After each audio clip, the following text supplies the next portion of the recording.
É Notícia recebe hoje o deputado federal Guilherme Boulos, do PSOL. Ele foi o deputado mais votado por São Paulo em 2022, recebeu 1 milhão de votos. Foi coordenador nacional do Movimento dos Trabalhadores Sem Teto, MTST. Já disputou a presidência da República uma vez e as eleições para a Prefeitura de São Paulo 2 vezes. Agora é cotado para entrar no governo Lula como ministro, possivelmente, chefiando a Secretaria-Geral da Presidência. Deputado, muito obrigado por ter aceito o nosso convite e estar aqui hoje. Obrigado pelo convite, Bia. Um prazer estar aqui no É Notícia. Deputado, eu vou começar com uma pergunta sobre o que eu acabei de falar. O senhor já teve alguma conversa com o presidente Lula sobre participar desse governo? Não, Bia. Existe muita especulação, lógico, sempre, em tudo que se refere ao governo. Agora, a decisão de compor a sua equipe, de compor o ministério, ela é de quem teve 60 milhões de votos para isso, que é o presidente Lula. Então, é a decisão dele que conta, o resto é especulação. Eu sigo o meu trabalho como deputado federal, honrando os votos que tive.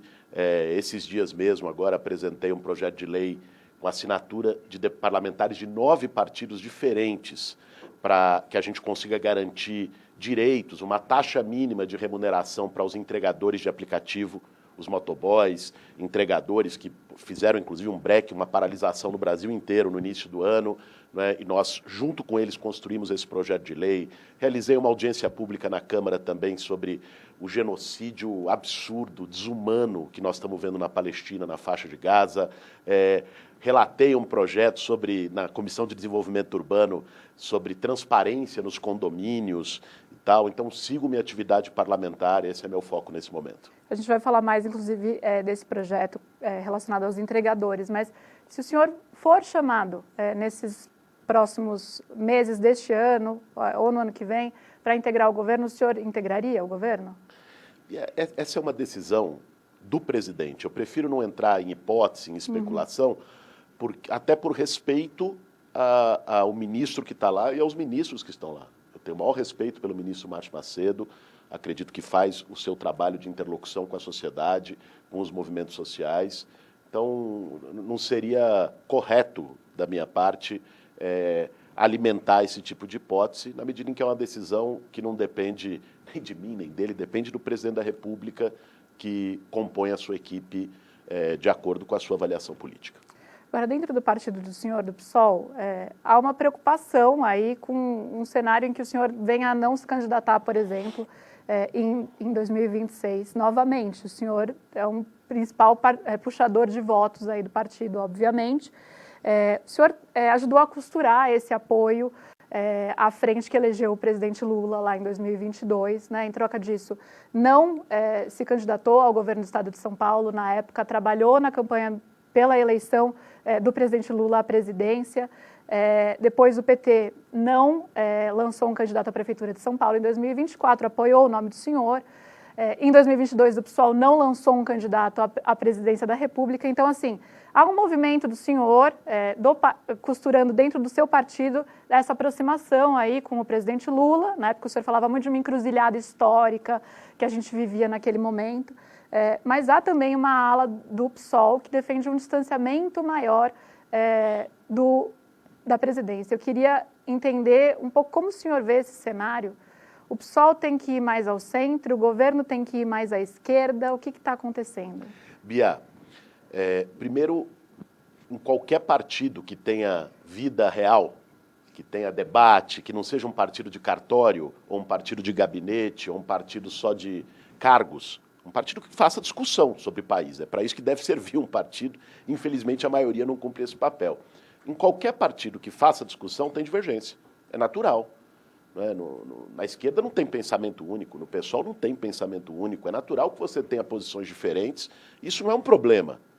Agora, também é natural no ambiente democrático que as maiorias, né, garantam uma decisão que é majoritária na militância, que é majoritária no quadro partidário.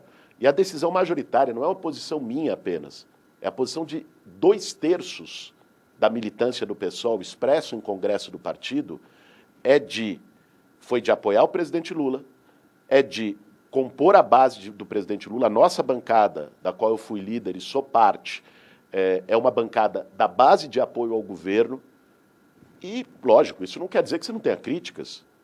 Houve casos, por exemplo, em que a bancada votou diferente da orientação do governo. E isso não só no PSOL, teve deputados do PT também que votaram diferente da orientação do governo em outros casos. Né? Isso é natural. Agora, o que é importante, do meu ponto de vista? É a gente entender o momento histórico que a gente está. Não só no Brasil. Olha o Donald Trump nos Estados Unidos. A gente está vivendo um momento de ofensiva da extrema-direita, de visões fascistas, atrasadas, preconceituosas. Cara, eu mencionei aqui o negócio de Gaza. Sabe o que é o presidente dos Estados Unidos chegar e dizer, junto com o primeiro-ministro de Israel, tem que fazer uma limpeza étnica mesmo, tira aquele povo de lá. E fazer um resort. Um resort. Isso ser naturalizado, a maneira como está tratando os imigrantes nos Estados Unidos, joga num presídio em El Salvador, daquele maníaco do Bukele. Né? O que essa turma está tornando natural, quer dizer, nós temos que recuperar uma capacidade de dizer basta, chega. Olha o que isso pode levar à humanidade, para além de briga partidária. O fascismo é algo perigoso. Nós já vivemos essas experiências. Então, entender o risco que a eleição de 22, a gente conseguiu derrotar o Bolsonaro com a maior liderança popular da história desse país, que é o Lula, por 2 milhões de votos, e que o fascismo não está morto, que esse risco pode voltar no ano que vem, esse é o ponto central do momento político do Brasil e do mundo. E isso coloca uma exigência, uma responsabilidade histórica para quem é de esquerda, para quem defende a democracia, para quem é progressista, para quem não aceita que alguém, por ser imigrante, seja tratado igual lixo, para quem não aceita que, seja lá, se tente golpe de Estado, que chegue no meio de uma pandemia e ria das pessoas e deboche de quem está com falta de ar, questões humanitárias básicas, que tem que se unir para derrotar esse risco. Essa é a posição hoje amplamente majoritária no PSOL, é também a minha posição, de estar com o presidente Lula, de ajudar o presidente Lula a governar o Brasil e de estar com a reeleição do presidente Lula no ano que vem. Então, aquela encruzilhada histórica que o senhor via em 22, ela não se encerrou com a eleição do presidente, é isso? Não se encerrou. Não se encerrou por quê? Primeiro, porque o cenário internacional piorou com a eleição do Trump. Em 22, o presidente dos Estados Unidos era o Biden. O Trump volta. E olha uma coisa, Bia, quando alguém que faz atrocidades num governo tenta um golpe de Estado, que aqui nós tivemos 8 de janeiro, lá nós tivemos 6 de janeiro, que foi a invasão do Capitólio, com gente morta, inclusive. E depois, essa pessoa, esse grupo político, volta legitimado pelo voto popular, é meio que um salvo-conduto de que pode tudo. O Trump, em 4 meses de governo, está fazendo mais do que ele fez em 4 anos de governo anterior, do ponto de vista de absurdo. Cara, tem auxiliar dele fazendo saudação nazista em público. Nós não podemos normalizar. Então, o risco internacional está ainda maior do que estava em 22. E, se nós olharmos, o presidente Lula tem um governo que está cercado. Eu diria cercado em 3 frentes. De um lado, a oposição de extrema-direita, violenta, jogando com fake news, fazendo uma guerra ideológica, cultural, digital, cotidiana, que joga o governo na defensiva. Porque o governo toma uma medida, por exemplo, como foi a do caso do Pix, só para dar um exemplo, que era para combater lavagem de dinheiro nas operações financeiras, e isso vira que o governo queria taxar o Pix. O governo encerra, consegue, bota para investigar, pune e acaba com o esquema de desvios do INSS, roubando dinheiro de aposentado, que começou no governo Bolsonaro, e a narrativa que vem puxada pelas redes digitais e pela fake news é que isso é do Lula, não é do Bolsonaro, que o Lula é o culpado. Mas por que o governo não consegue comunicar isso nas redes sociais da mesma maneira que a extrema-direita, como o senhor tem dito? Eu acho que tem alguns fatores. Tá? Eu parei para pensar muito sobre isso depois da campanha do ano passado em São Paulo, onde eu fui a principal vítima de uma máquina digital violenta no caso do Pablo Marçal, que conseguiu ter engajamento na campanha de São Paulo durante os meses de agosto e setembro maior do que o do Bolsonaro na eleição presidencial. E por isso que ele ameaçou a liderança do Bolsonaro na extrema-direita. Foi a única figura, por essa potência de rede. Nós vamos entender o que era aquilo. De um lado, existe, da parte da extrema-direita, eles compreenderam mais rápido a dinâmica do algoritmo na rede social. Então, o algoritmo, o que o algoritmo eleva? Se nós postarmos, Bia, aqui uma foto dizendo, olha, estamos discutindo sobre o país e não sei o quê, o futuro do Brasil, vai ter 1000 curtidas. Se nós postarmos uma foto de eu batendo boca com você aqui, gritando, brigando, falando absurdos, vai ter 1 milhão de curtidas. O algoritmo impulsiona aquilo que gera indignação moral, aquilo que pauta a cabeça das pessoas. E a extrema-direita soube entender isso mais rápido. E, ao mesmo tempo, ela organizou partidos digitais. O que foi o Gabinete do Ódio? O que foi a máquina de cortes do Pablo Marçal? O que é o Brasil Paralelo? Eles organizaram instrumentos de guerra digital com grana, tá? Isso não é barato, investiram nisso e fizeram mecanismos de guerrilha digital que fazem com que a atuação deles seja mais eficiente. O que eu tenho conversado, inclusive, com várias lideranças da esquerda, do que a gente precisa fazer. Nós precisamos, mais que tudo, nesse momento, unificar a narrativa. Você abre teu celular, Bia, você vai ver a extrema-direita, todos eles falando do mesmo tema.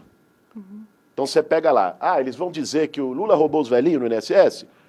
Você abre o do Bolsonaro, o do Nicolas, o do vereador lá de Santa Catarina, o do outro.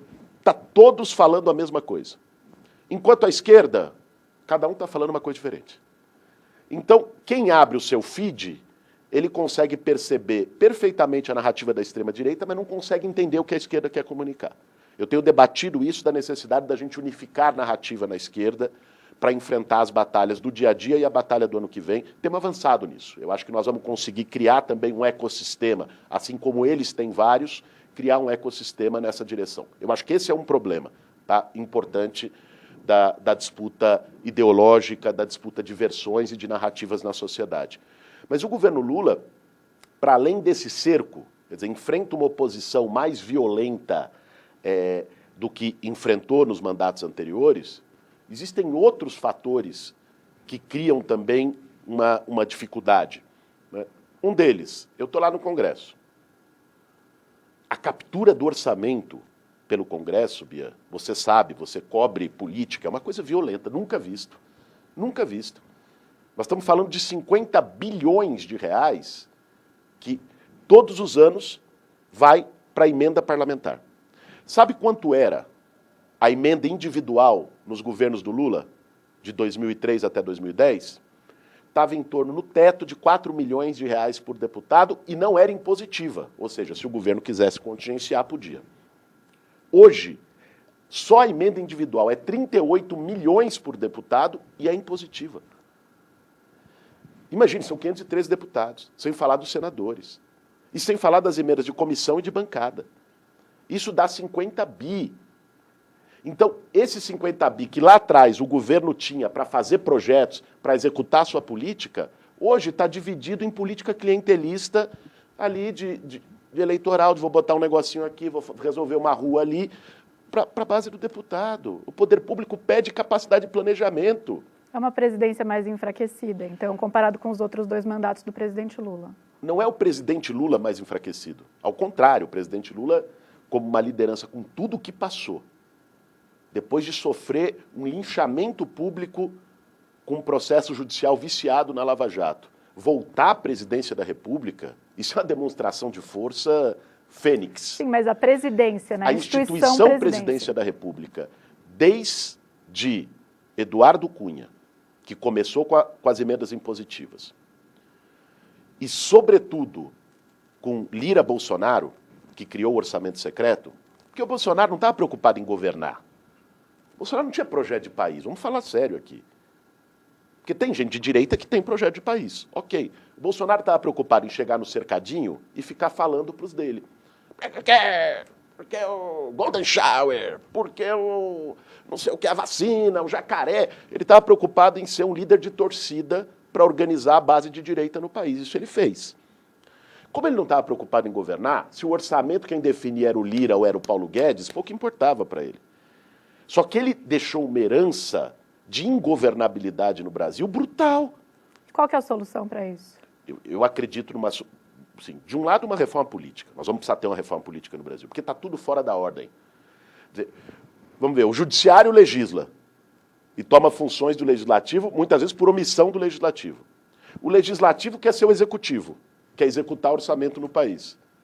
Ou seja, o executivo no governo anterior queria dar golpe de Estado.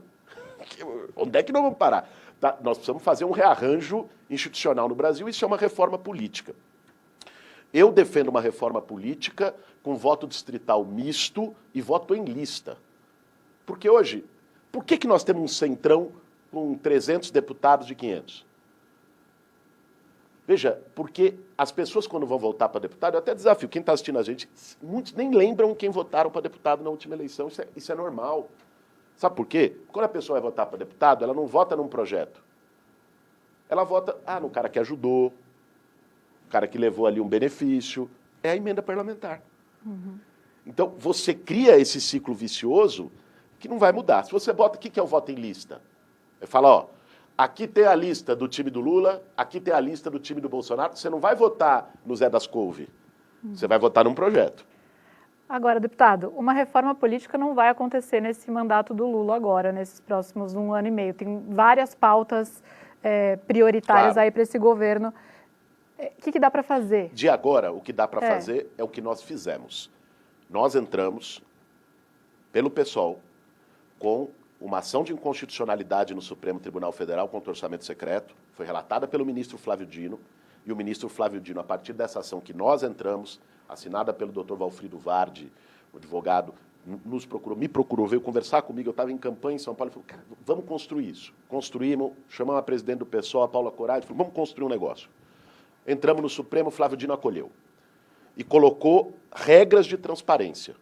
É insuficiente? É, mas já foi um passo. Porque estava uma esculhambação, Bia. Sabe como é que funcionava? E aqui eu não vou generalizar, porque generalizar é errado. Né? Tem gente que está no parlamento, que tem projeto de país, tem visão de país, tem compromisso com o povo, e tem gente que está no parlamento que só tem compromisso com o seu bolso e com o seu interesse material. Como em todo lugar. Tem gente boa e gente ruim, tudo quanto é canto. Se não tiver como entender de quem foi a emenda e para onde foi, com transparência não tem como saber. Esse era o problema. Diferenciar, né? Era uma esculhambação. Você chegava e falava o seguinte, ó, não sei o que, está mandando 20 milhões para tal lugar. Só que isso não aparecia como emenda da pessoa. Ou mandava para a prefeitura, garantindo que o prefeito apoiasse a reeleição daquele deputado X, a prefeitura fazia o que queria. Nós tivemos vários casos de corrupção, teve alguns escandalosos, aquele de uma cidade com 2.000 habitantes que comprou 5.000 dentaduras. Gente, pelo amor de Deus, né? É superfaturamento, é esquema, é o dinheiro depois voltando para financiar a campanha. Está na cara. Ninguém precisa ser escolado em política para entender isso. Então, estava uma esculhambação violenta. O que a nossa ação e a decisão do ministro Flávio Dino fez? Minimamente colocou regras e critérios de transparência e deu ao governo uma maior autonomia no sentido de que as emendas têm que estar vinculadas a algum projeto, a algum programa. Então, melhorou diante da terra sem lei que estava, mas ainda tem coisa para resolver. Mas eu quero voltar. Você falou que o governo está cercado em 3 frentes. A questão do uso das redes pela extrema-direita, a questão do Congresso dominar praticamente uma boa parte da execução do orçamento, e qual que é a terceira? A terceira chama-se Faria Lima. O que acontece hoje? Isso não é uma novidade, certo? Nós temos um mecanismo de chantagem financeira do mercado financeiro, que é o seguinte, até para a gente poder conversar com quem está assistindo a gente e que às vezes não está acostumado a debater esses temas na política. Como é que funciona o negócio? Qualquer governo do mundo, para poder manter a sua atuação, os seus gastos, faz dívida pública. Se endivida. Então ele vende títulos do Tesouro e recebe dinheiro. Quem são esses credores da dívida pública? Em geral, bancos, fundos de investimento, fundos de pensão e tal, que compram esses credores. E esses credores têm um poder violento, sobretudo os grandes bancos norte-americanos. Um poder violento de chantagear qualquer governo. Se o governo decide fazer um investimento social maior? Vamos botar mais dinheiro no SUS para tirar a fila de posto de saúde? Vamos botar mais dinheiro na educação para pagar melhor o professor? Para botar psicólogo nas escolas? Vamos botar mais dinheiro em urbanização de favela? Para acabar com essa situação vexatória que o Brasil ainda vive, de situações precárias de moradia? O dinheiro é um só. Quando o governo decide fazer isso, aí vem uma chantagem financeira violenta desses credores, dizendo, não, aí não vai ter dinheiro para pagar a dívida, aí não vai ter dinheiro para pagar os juros da dívida, aí não vai ter dinheiro para pagar os juros da dívida. Isso gera especulação financeira, como o ataque especulativo que a gente viveu no fim do ano passado em relação ao real, que fez o dólar disparar, por especulação financeira, pura e simples. Aliás, nessa época o senhor entrou com uma ação popular contra o então presidente do Banco Central, Campos Neto, alegando que ele estava prejudicando o país, né? Por não agir no mercado de câmbio, justamente com essa alta do dólar que o senhor menciona, e também pela alta de juros persistente. A gente chegou no governo Lula agora com um presidente indicado pelo presidente Lula, Gabriel Galípolo, na taxa básica de juros mais alta dos últimos 19 anos, e ele não dá sinais de que isso vai mudar tão cedo nos últimos pronunciamentos dele. Qual a sua leitura sobre o atual trabalho do Banco Central e do Galípolo? Seja Campos Neto, seja Galípolo, é inaceitável o juro escorchante que a gente tem no Brasil. Inaceitável. Só serve a banqueiro. Inaceitável. Né? Se quem aumentou foi o Banco Central do Campos Neto ou foi o Banco Central do Galípolo, não muda o fato. Eu entrei com uma ação contra o Campos Neto porque, listando que ele fez mais de 100 intervenções no câmbio para conter o dólar no governo Bolsonaro, e no governo Lula fez 3. Obviamente tinha uma questão política, ideológica dele em jogo, e para prejudicar o país. Né? Então, esse era o tema. Em relação aos juros, gente, vamos ter um parâmetro de comparação. A taxa de juros do Brasil está entre as mais altas do mundo. O Brasil tem uma reserva internacional de mais de 300 bilhões de dólares. O Brasil não está à beira da falência. O que justifica você botar uma taxa de juros lá em cima? É quando ninguém quer te emprestar para você rolar a dívida pública e você tem que botar o juro lá em cima para poder atrair empréstimo com um juro de agiota. Não é a situação do Brasil. O Brasil não está à beira da falência. Que loucura é essa? O Brasil tem 300 bi de reserva internacional em moeda estrangeira. Mas, deputado, não é só a Faria Lima que fala sobre uma preocupação fiscal. A própria Fazenda fala que esse é um objeto de estudo o tempo todo, que eles estão preocupados, sim, com a trajetória de dívida do país. O ministro Haddad, ele diz que é um compromisso dele, esse compromisso com sanear as contas públicas. Qual a leitura que o senhor faz sobre a política econômica, ministro Haddad? Bia, vamos separar as coisas. Uma coisa é preocupação fiscal. Qualquer governo tem que ter. Dizer que não, vai sair gastando aí, tira dinheiro e ponto. Não é isso que eu estou defendendo aqui. Preocupação com as contas públicas, qualquer governo tem que ter. E o presidente Lula tem. Aliás, muito mais que o governo anterior, que acumulou déficit atrás de déficit. Tinha um discurso fiscalista do Paulo Guedes, privatista, mas acumulou um monte de déficit. A preocupação com conta pública, com a trajetória, vamos pegar a trajetória da dívida. Pega o primeiro governo Lula. O governo aumentou investimento social e a trajetória dívida-PIB diminuiu ao longo dos 2 governos Lula e do primeiro governo Dilma. Então, o problema é quando você coloca que responsabilidade fiscal tem que significar irresponsabilidade social. Isso é que não dá para aceitar.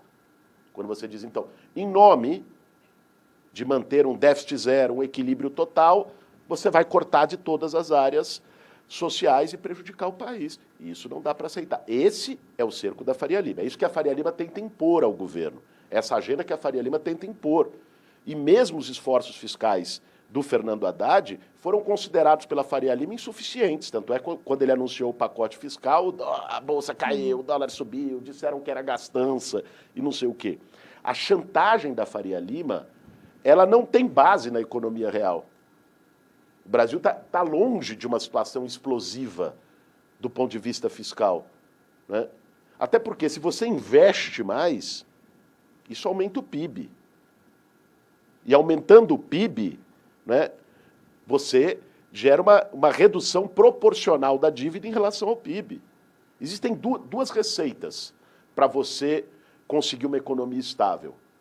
Uma é você estabilizar o fiscal pura e simplesmente, segurar a inflação, contendo o crescimento e gerando desemprego. Essa é a receita dos neoliberais. Outra é você combinar estabilidade fiscal com crescimento econômico e investimento público nas áreas essenciais do país. Isso foi o que o presidente Lula fez nos 2 governos anteriores e faz novamente agora. Tanto é que nós estamos no menor nível de desemprego da série histórica, a renda cresceu, o salário mínimo voltou a ter valorização real, né? Os programas sociais que tinham sido destruídos desde o Temer e com o Bolsonaro foram retomados. Então, nós temos o país voltando a crescer, taxas de crescimento mais elevadas dos últimos anos, taxa de desemprego baixa, investimento social recuperando. Aí a Faria Lima grita, dizendo que isso é inaceitável. Veja, e os juros da taxa Selic... Mas por que tudo isso não está se revertendo numa boa aprovação do governo Lula? Pelas razões que eu coloquei anteriormente, uma delas particularmente, é que as redes sociais se tornaram um instrumento, de um lado, de democratização da comunicação, e elas são importantíssimas para isso. Antes, quem definia a opinião pública no Brasil eram 3, 4 grupos de comunicação, 3 grandes empresas de comunicação. Agora a opinião pública se forma de uma forma, qualquer um de nós pode ir lá, fazer um vídeo, colocar nossas opiniões, e isso pode ter um engajamento enorme e tal. Só que, de outro lado, com a lógica do algoritmo das redes sociais e com o uso de fake news de maneira deliberada, sem ter nenhum tipo de regulação, e os bolsonaristas tiveram na linha de frente para não aprovar o PL da fake news, dizendo que era censura, né? Transformar a rede social num espaço para cometer crime de todos os tipos, desde os crimes contra crianças se mutilando, que fica no Discord, no TikTok, e nenhuma rede tira, até os crimes políticos, para organizar golpe de Estado, usar para inventar mentiras absurdas que geram pânico na população, como foi o caso do Pix e tudo mais, isso faz com que a realidade do governo seja uma coisa e a percepção que as pessoas têm do governo seja moldada por essa outra lógica. Então, eu acho que qualquer um que olhe os dados de maneira sensata, não precisa ser de esquerda, não precisa gostar do Lula, mas que olhe os dados de maneira sensata sobre como o Brasil estava na destruição que foi o governo do Bolsonaro e como o Brasil está hoje, olha o dado de emprego, olha os dados de salário, olha os dados de consumo, olha os dados de inflação, olhe os grandes dados do país, vai ver, porra, melhorou e melhorou muito. Agora a percepção que se constrói na narrativa da rede social, e aí nós temos que travar essa batalha. Não adianta só ficar resmungando, dizendo, ai, meu Deus do céu, que pena, que ruim. Não, nós temos que travar essa batalha. E eu acho que esse é um desafio essencial da esquerda nesse momento, e tenho trabalhado junto com outras lideranças para isso.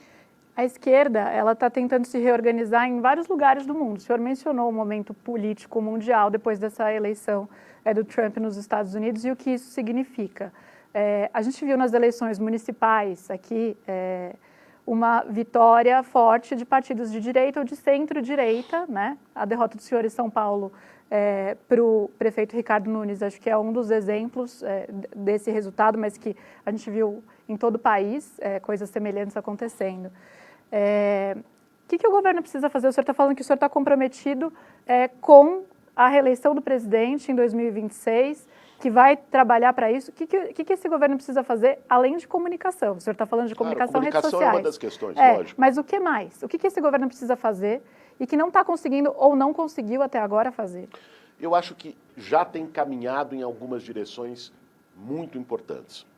Então pega a atuação do presidente Lula e do governo para a redução do preço dos alimentos. Porque por mais que a inflação tenha caído, a maior parte do povo compromete uma parcela expressiva do seu ganho, do seu salário, com compra do básico. E como o alimento não caiu, em alguns casos subiu, isso também gerou uma percepção problemática, e isso afeta os mais pobres, quem mais precisa. E a atuação do presidente Lula para baixar o preço dos alimentos, isentando o imposto de importação de alimentos, que parte dos alimentos a gente importa, Na época que ele fez isso, veio o agro e disse, não vai dar nada. Parte da imprensa disse, isso é demagógico. O preço baixou, de vários produtos. Vai no mercado e vê. Então, essa atuação, a cobrança que ele fez para os governadores zerarem ICMS de todos os produtos da cesta básica. E o governo já, na reforma tributária, mandou proposta de zerar tudo em relação a alimentos. Né? O investimento no programa de aquisição de alimentos, em plano safra, o investimento para fortalecer a produção.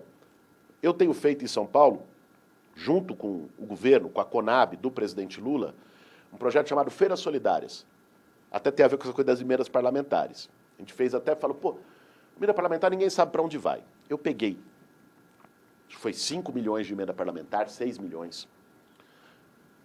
Passei para a Conab comprar alimentos do pequeno agricultor. Um dos problemas que a gente tem de alimento é esse, porque está muito monopolizado no grande agro. Então, o pequeno agricultor familiar, sabe o que acontece? Ele produz e muitas vezes não tem para quem vender. Ele não tem a logística. Aí o intermediário vem e compra por um preço baixíssimo. Ele é forçado a vender para não perder a safra. Então nós botamos a Conab, a Companhia Nacional de Abastecimento, para comprar desse pequeno agricultor e estamos organizando um sistema de distribuição chamado Feiras Solidárias. Esse alimento já está pago pelas emendas, para as cozinhas solidárias de vários bairros e para distribuir nas regiões onde tem maior carência. Temos feito isso, né? Junto com o esforço do presidente para baixar o preço de alimento. Eu acho que até o fim do ano isso precisa ter um impacto mais forte. É um dos pontos essenciais que, na minha avaliação, o governo tem que atuar. Outro ponto, que agora depende do Congresso, mas foi uma iniciativa do Lula. Zerar imposto de renda para quem ganha menos de 5 mil reais. Isso é muito importante. E vai baixar o imposto para quem ganha até 7 mil reais. A direita gosta de dizer que a esquerda quer taxar, que o Lula taxa. O Lula mandou uma proposta para que 85% da população brasileira, que é quem ganha até 5 mil reais, é até mais que isso, não pague imposto de renda. Alguns já, lógico, a maioria já é isenta, mas que não pague. Não pague nada. E a extrema-direita está como? Contra.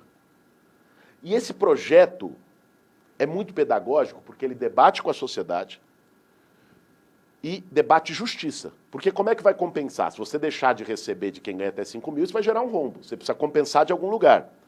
Vai cobrar lucros e dividendos de quem ganha mais de 50 mil reais por mês, que é uma minoria da minoria, não dá 1% da população brasileira. E que não paga lucro e dividendo. Vai ter que pagar agora. É cobrar dos super ricos para garantir isenção para a maioria da população. Esse projeto tem que passar e vai ser uma briga enorme no Congresso para a gente aprovar ele. IR, questão de reduzir preço, tentar reduzir preço de alimentos, isso é o caminho para a reeleição em 26, é isso?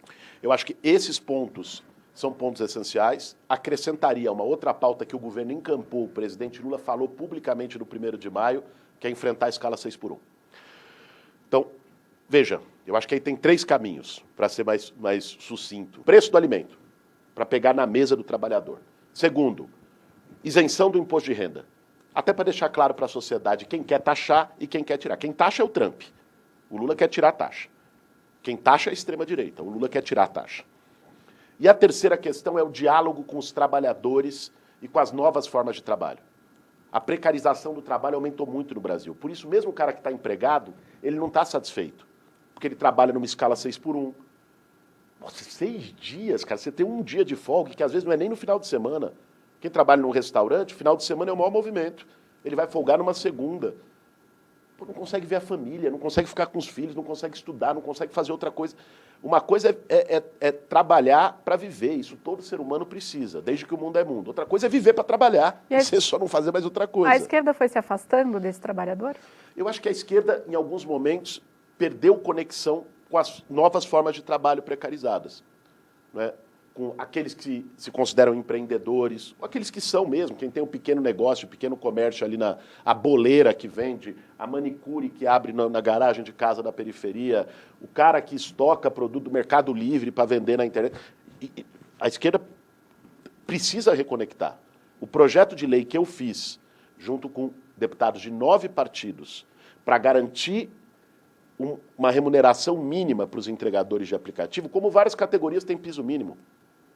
Esse projeto conflita em algo com o que está em debate no Supremo Tribunal Federal, de reconhecer vínculo trabalhista de motoristas de aplicativos, mas que tende a se estender aí para aplicativos de uma forma geral? É evidente que é um vínculo trabalhista. Me preocupa muito que a questão da pejotização do Supremo tenha sido de suspensa. Isso é preocupante. Tá? Mas o que o projeto estabelece é uma remuneração mínima para os entregadores. Professor tem remuneração mínima, médico tem, enfermeiro tem, várias categorias têm piso. Como no caso do entregador não dá para você botar um piso porque o salário dele não é fixo, a remuneração mínima tem que ser por corrida. Então nós pegamos a pauta do BREC que os entregadores fizeram e transformamos a pauta num projeto de lei elaborado com eles, a várias mãos. Conseguimos assinaturas de partidos que vão do meu, o PSOL, da esquerda, o PT, o PCdoB, a Rede, o PDT, o PSB, até partidos de direita, como o PP, como Republicanos, o MDB, que é de centro. Todos esses partidos têm parlamentares assinando para a gente... O PL, lamentavelmente, não assinou. Né? Mas nós oferecemos, procurei deputados do PL para assinar. E eu acho que nós temos todas as condições de aprovar esse projeto de lei. E fiz isso dialogando, fui conversar com o ministro Marinho, com o próprio presidente, com a equipe do Ministério do Trabalho. Então, é um projeto que tem apoio do governo. Então, a gente atuando aí, reconectando com esses trabalhadores, fim da escala 6x1, garantia de direitos para os trabalhadores de aplicativos, dialogar com essas novas formas de trabalho, preço do alimento e isenção de imposto de renda, eu acho que são essas pautas que o governo deve trabalhar. Agora, o senhor falou sobre o 1º de maio, por exemplo. Há uma crítica feita a este mandato do presidente Lula, que na verdade já ocorreu nos 2 mandatos anteriores, de ele fazer coisas aquém do que os movimentos sociais esperavam e de ter um distanciamento desses movimentos aos quais ele historicamente foi ligado, tem uma relação aí próxima. E nesse 3º mandato, essa crítica ela tem vindo de uma maneira ainda mais intensa. O presidente sequer compareceu aos atos de 1º de maio nesse ano, o Dia do Trabalhador. O que o governo Lula precisa fazer? O governo Lula se distanciou desses movimentos? Precisa se reaproximar? Não precisa? Tá bom como tá? Bia, o dia que eu venho de movimento social, eu me formei em movimento social. O dia que movimento social disser, estou 100% satisfeito, não tenho nenhuma reivindicação a mais, deixou de ser movimento social. O papel do movimento social é cobrar, exigir, mas o governo está entregando o suficiente? Não, eu acho que assim, a situação que nós temos, lógico que impede que a entrega seja plena. Mas veja, o movimento social de moradia, que é o exemplo de onde eu venho. Em 4 anos de Bolsonaro, não teve uma casa, do Minha Casa Minha Vida faixa 1 contratada. Não teve. Uma contratada. Ele acabou com Minha Casa Minha Vida faixa 1. Para quem não sabe, o faixa 1 é o Minha Casa Minha Vida popular. Os outros é crédito, financiamento. Faixa 1 é para quem precisa mesmo. Não teve nada. O governo Lula, em 2 anos e meio, contratou mais de 1 milhão de moradias do faixa 1. Assim, o governo é evidente que está fazendo. Né? Agora, eu gostaria que fosse 5 milhões de moradias do faixa 1, porque tem demanda para isso. Agora, qual é a situação que nós temos? Nós temos um problema real, orçamentário. Nós temos essa chantagem da Faria Lima, que só sabe falar de ajuste fiscal, de tesoura, de corta. Nós temos o orçamento sendo capturado por emendas parlamentares. Então, existem condições que criam muitas dificuldades que você consiga fazer os programas na escala que precisariam ser feitos. Mas entre o tudo e o nada, dizer, você tem um trabalho sendo feito que é inegável. 0 moradias do Minha Casa Minha Vida faixa 1 no governo Bolsonaro em 4 anos, 1 milhão contratadas em 2 anos e meio. Para 2026, quem que o senhor imagina que vai estar no campo bolsonarista como candidato? Como que o senhor está vendo essa organização da direita? Olha, eu acho até que é impressionante, né, a gente discutir. O Bolsonaro, o que esse cara fez, em todos os níveis, o tanto de atrocidade que ele fez no governo dele, a maneira antidemocrática como tratava vocês, jornalistas, e sobretudo jornalistas mulheres, Bia, você sabe disso. Um cara que tentou dar um golpe de Estado depois de perder a eleição. Um cara que no dia do 2º turno mandou a polícia rodoviária travar a rodovia no Nordeste para não deixar o eleitor do Lula votar. Um cara que estimulou quebradeira geral no centro, falou para a turma dele acampar na frente de quartel pedindo intervenção de exército. Esse cara ser liderança da oposição mostra também o tamanho do buraco que a gente está. Eu não sei se o Bolsonaro vai largar o osso. O sonho de um establishment que vai da Faria Lima à parte da mídia, a alguns tucanos órfãos, o sonho de um certo establishment é ter um bolsonarismo que se vista bem, um bolsonarismo que coma de garfo e faca, que é o Tarcísio. É o que eles querem. É bolsonarista igual, mas pelo menos tem modos, né? Não vai sair xingando o jornalista, gritando, botando cloroquina para ema comer, uns negócios que você fala, Jesus, falar que quem tomar vacina vira jacaré. Não vai fazer esse tipo de coisa, né? Mas vai fazer a mesma política neoliberal do Paulo Guedes e vai, enfim, ser bolsonarista nas pautas essenciais. Esse é o sonho de uma parte da sociedade. Só que eu não sei se o Bolsonaro topa isso. Porque se o Bolsonaro abre mão para um Tarcísio, o que ele vira? O Tarcísio se torna a principal liderança da direita e ele... Eu acho firmemente que o Bolsonaro vai ser preso esse ano. Acho que ano que vem ele estará na cadeia. Espero firmemente que isso aconteça e o que estiver ao meu alcance para trabalhar para isso, vou fazer. Porque... E não é vingança. É justiça. Alguém que fez o que fez sair impune, qual é o exemplo que você está dando para a sociedade? Pode. Venha outra e faça igual, faça pior. Se alguém que tentou dar golpe não acontecer nada, pode ter certeza que vai vir um próximo e vai tentar e talvez conseguir. Então, é uma questão básica você ter punição e não ter anistia. Eu acho que ele vai estar na cadeia, mas talvez mesmo da cadeia queira dirigir esse processo político. Eu acho que hoje a esquerda tem muito claro quem é o candidato. O candidato é o presidente Lula, a reeleição. A direita está dividida do lado deles. Deputado, o senhor falou que está comprometido com a reeleição do presidente Lula em 2026. O senhor pretende se candidatar em 2026 à reeleição como deputado?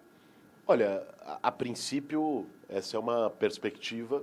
Logicamente, depende de fatores.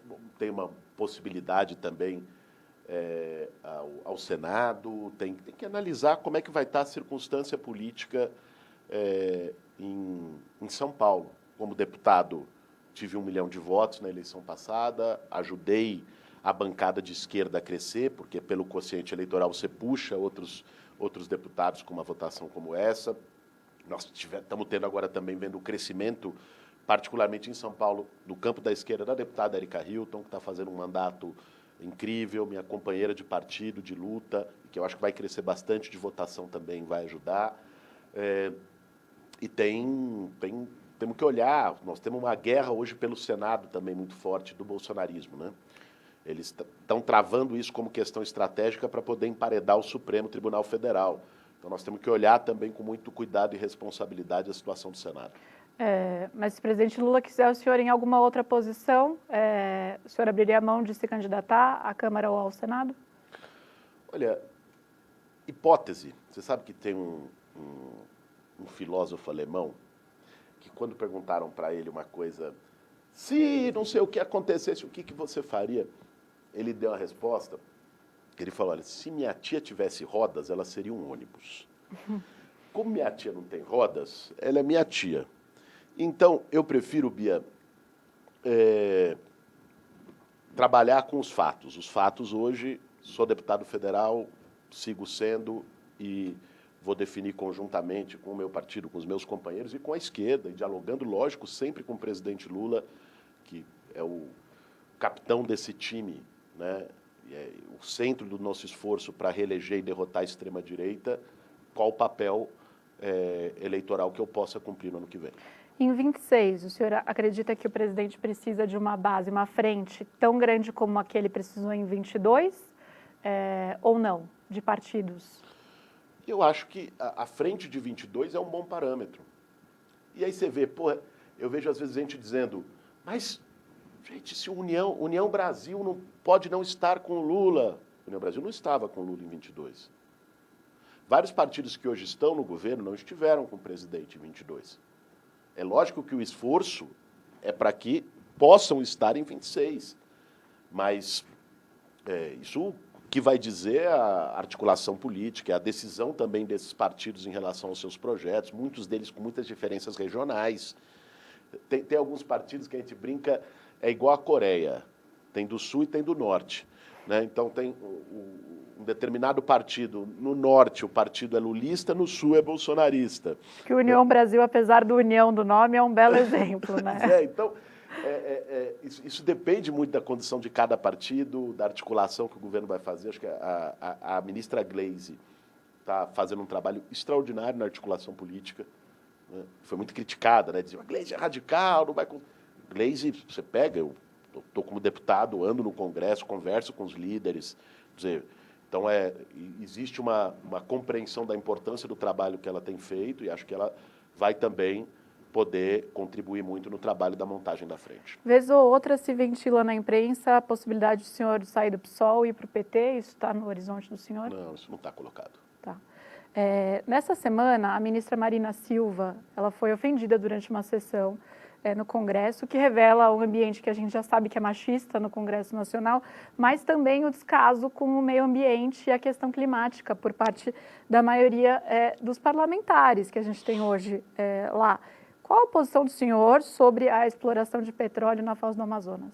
Olha, a princípio, eu até já me posicionei, assinei um requerimento contrário e tal, porque eu acho que qualquer exploração de combustível fóssil, no momento que nós estamos, tem que ser vista com cuidado extremo.